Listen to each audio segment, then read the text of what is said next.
Right, you are given an object here which is an inequality which requires us to solve it. Then literally to describe this object, we say that 1 minus x all over the square root of 4 minus x squared is less or equals to 0. That's the literal description. Then to go for the algebraic description of this object, now we say 1 minus a certain number all over the square root of 4 minus the same number squared should be less or equals to 0. The quotient that you get should be less than or equals to 0. Anyways, going to the graphical part of this, we know that on this one object we have two expressions, the irrational and the constant expression, where we say this is y equals to this and y is equals to this again. Let's just see. Y is equals to that. Then for this graph, when you draw this graph, we get this kind of a graph where the intersect is at 1. And the asymptotes are at 2 and -2. Now in this inequality, we are required to find the set of x's where that will fit or make this to be true. In this case, this is our graphical representation where we have our y is equals to 0, our x-axis, and our 1 over x over square root of 4 minus x, which is this our graph here. Now to do the procedure of this, to do the procedure of 1 minus x all over 4 minus x squared, we notice that our denominator has an x, and we know that x is variable, so we cannot solve this with an inequality. We're supposed to assume that this is an equal sign, then we can be able to solve. Then later on we can substitute back our inequality.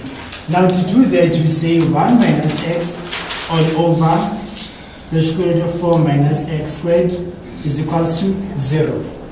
We are assuming that the less equals to sign is replaced by equals to. Now to solve, we multiply on both sides by the denominator, minus x squared minus x squared. Now when doing this is x squared over, this is the square root of 4 minus x squared all over 1 because it's a number, even on the other side again. Then this and that will cancel out. Then on the right hand side, you are left with 1 multiplied by that, which is 1 minus x is equals to, anything multiplied by 0 is 0. So you get 0 on this side. Now, you can choose now to replace back your inequality sign, or you can just work it out and replace in the end. I choose to replace it now because I want to show you something very interesting. Now, this is 1 minus x. We still have that equals to, that's equals to 0. We still have our inequality sign. Then now we need to isolate x to be on the right hand side, and then the constant to be on that side again. Now we have negative x is equals to -1. Right. Yeah, to do this, we do an additive inverse on both sides. You subtract 1 and subtract 1 on the other side again, doing the additive inverse. So you finally get the negative x is less or equals to -1.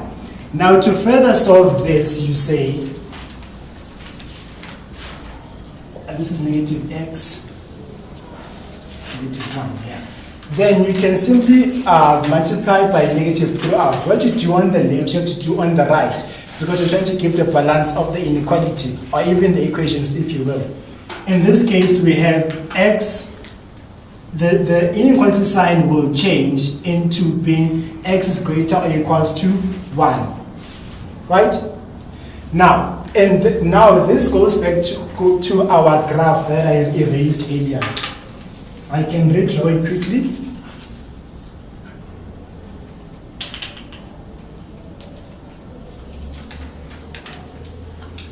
Now, it means that the solution applies only if x is greater or equals to 1. Now, how does that help us? On our graph, we see that, let's say we have 1, okay? Yeah, we have 1 here, where the two graphs intersect, where the two graphs meet. The two graphs of this one and that one, they intersect at 1, where x is equals to 1. That's where they are equal. Now, our solution says this is true only if x is greater or equals to 1. Now, you go to your graph and say this is included from 1 and greater, going that way. Any number greater than 1 makes this inequality to be true. Right? So you can substitute any number greater than 1. You can substitute your 2, your 3, your 4 onto this one. Your answer will always be lesser or equals to 0. Agreed? Any questions? Thank you.